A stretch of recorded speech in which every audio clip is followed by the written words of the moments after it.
بچے کے اوپر گزرنے سے قد چھوٹا رہ جاتا ہے۔ محمد طیب صاحب ہے میاں والی سے، بھائی یہ ایک مشہور ہے جٹوں کے نزدیک بہت سی چیزیں ہیں، جن میں سے ایک چیز یہ بھی ہے کہ چھوٹا بچہ اگر لیٹا ہوا نا، کوئی آدمی اس کے اوپر سے اگر پاؤں رکھ کے گزر جائے تو عورتیں عموماً منع کرتی ہیں، آج کل تو مرد بھی منع کرتے ہیں کہ اس کے اوپر سے نہ گزرنا ورنہ اس کا قد چھوٹا رہ جائے گا۔ حالانکہ کسی کے اوپر گزرنے سے قد چھوٹا نہیں رہتا، بلکہ قد چھوٹا وہ اپنا ایک یا تو نیچر ہوتی ہے، اس کے والدین خاندانی طور پر کسی کا قد چھوٹا ہوتا ہے، یا اس میں بچپن میں کوئی ایسے ہارمونز کی کمی ہو جاتی ہے جس کی وجہ سے خوراک میں کمی کی وجہ سے قد چھوٹا رہ جاتا ہے، ورنہ کسی بچے کے اوپر گزرنے سے قد کا چھوٹا رہ جانا یہ بھی ہندوؤں کے توہمات میں سے ہے۔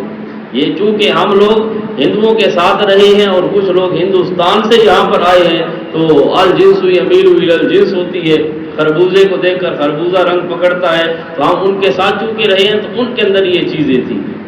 ایک چیز ان میں سے یہ بھی تھی کہ چھوٹے بچے کے اوپر سے نہیں گزرنا ورنہ قد چھوٹا رہ جائے گا بچے کا، حالانکہ ایسی کوئی بات شرعاً ثابت نہیں ہے۔ خام خواہ ویسے اوپر سے گزرنا نہیں چاہیے، یہ بھی نہیں کہ آپ آج سے گزرنا شروع کر دو، اگر بالفرض کو لیٹا ہوا ہے آپ نے جانا ہے، درمیان سے راستہ ادھر ادھر سے نہیں ہے تو اس کے اوپر سے آپ گزر سکتے ہیں، لیکن یہ کہ گزرنے سے قد چھوٹا ہو جاتا ہے ایسی کوئی بات نہیں، خام خواہ ویسے گزرنا بھی ٹھیک نہیں ہے، اس سے آدمی بچے۔